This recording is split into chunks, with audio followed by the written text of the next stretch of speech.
and his work reflects the growing importance of building bridges between science, policy, and financial systems. Please join me in welcoming Zach King for a special address. So please. Thank you so much. Everyone will be pleased to know that time has been allocated by age. So the good news is I won't be too long. If you'll indulge me, it's unusual that Dave and I speak one after the other. You normally get one or the other. So if you'll indulge me, I'm going to do a bit of history here. Before Sir David was Sir David, he was Dave, and before that, to me, he was Dad. I grew up in a house where climate science was every dinner time, every breakfast, climate, climate, climate. And I thought, great, that's your problem, not mine. I'll go and build a career elsewhere, you go and fix the world, and we'll come back and maybe at some point we'll break bread. I joke, but in seriousness, that was how I felt. And I think that's an important point because I never thought I would be working in climate. And I'm sure a lot of people in the room will feel similar. So I went and built myself a career working in the City of London, working in PR, communications, in policy. I worked in the House of Lords. And I was working in finance, in the built environment, in corporate environments all around the UK and Europe. And then in 2017, I moved to Kenya. And that changed my life because I went and ran a PR firm and an advocacy firm in Kenya. And I found myself working with NGOs, focusing on agriculture, focusing on justice. And what suddenly came back to me was the dinner time conversations that were always there. Climate change was central to everything. Every single issue I was looking at in Kenya, climate change was at the middle of it. And so when I came back to the UK, I sat and I realized that I felt like I could make a difference. And how did I think that? Well, scientists often are not as good as communicating as Dave is. They know the science and they know the detail, but they're not always great. Someone said at the beginning here, talked about science to policy. Science to policy is a communications game, and that is not always their strength. And so I felt like there was a real opportunity to build better communications around the best climate science. And so we came up, Dave and I, with the idea of the Climate Crisis Advisory Group. And for the younger people in the room, the way I often describe it is the Avengers of climate science. We have 20 of the world's leading climate experts, completely different ideas of what their expertise is. How do we bring them together and give them one singular voice in advocacy? You've got a Johan Rockström, who's the world's expert on tipping points. You have Mariana Mazzucato, who's an economist. You have Dave, who's done government. You have Arunabha Ghosh here, who's an Indian leader and pioneer. Each has their own expertise, but the challenge can be if a policymaker is hearing 20 different stories, how do they know what to take forward?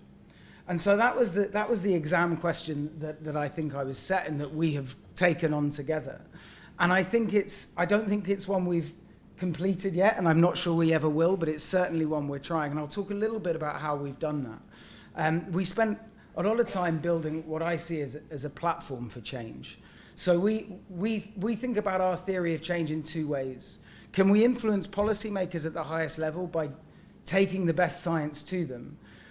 And I think this is really important. Can we build advocacy from the bottom up by making science accessible to those who need it? And one of the real challenges I think we have today is that Dave mentioned 1.5 and overshoot.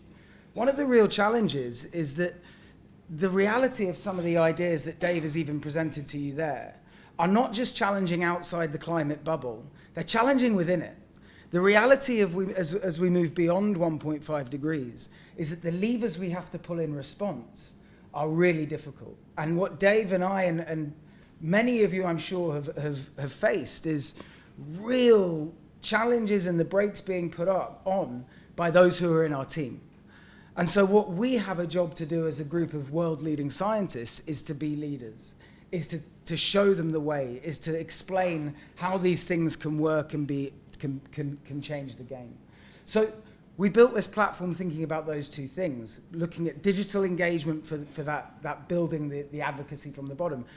It's not rocket science. This is about meeting people where they are in an accessible way that they understand.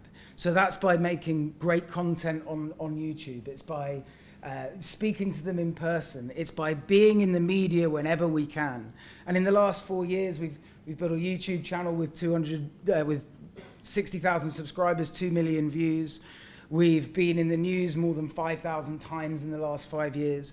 And we've delivered advice and policy advice to both policymakers and young people in pretty much every country of the 12 countries that our members represent. And we are seeing real change. And the key to all of this, and I'll say it again, is meet the people where they are, be consistent with your messaging, and this is something that I think generally is really challenging. Dave mentioned the For Our Planets strategy that we have. That is central to every single thing we talk about. I make sure that goes in every presentation. We make sure that it's delivered everywhere we go. And that's the thing that you need to take away. And everything that we advocate for within our group layers into one of those things, relates to one of those pieces. And I think I could talk for a long time about some of the things that we've done. I think there's real value. One of the fears I have in science communication at the moment is that there is a mistake that the science is understood, so we don't need the scientists. We've got the consensus, people understand climate science, so actually we can tell the story and we can get on with it.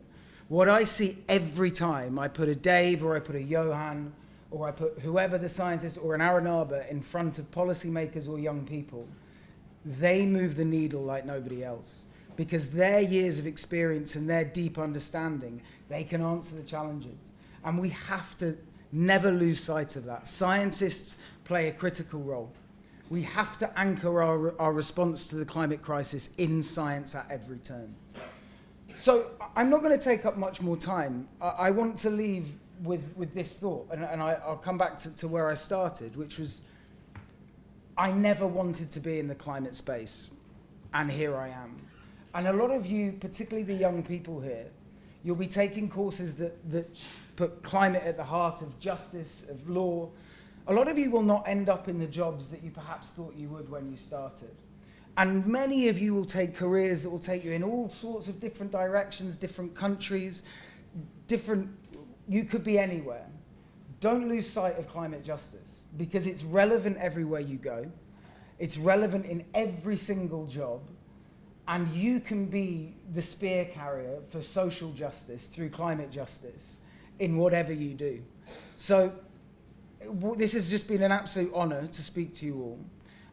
I can see so many young, brilliant faces. Please go and change the world, because it's up to all of us, not just young people. There's still lots of old people who want to make a difference too. But we've all got to do our part. Thanks.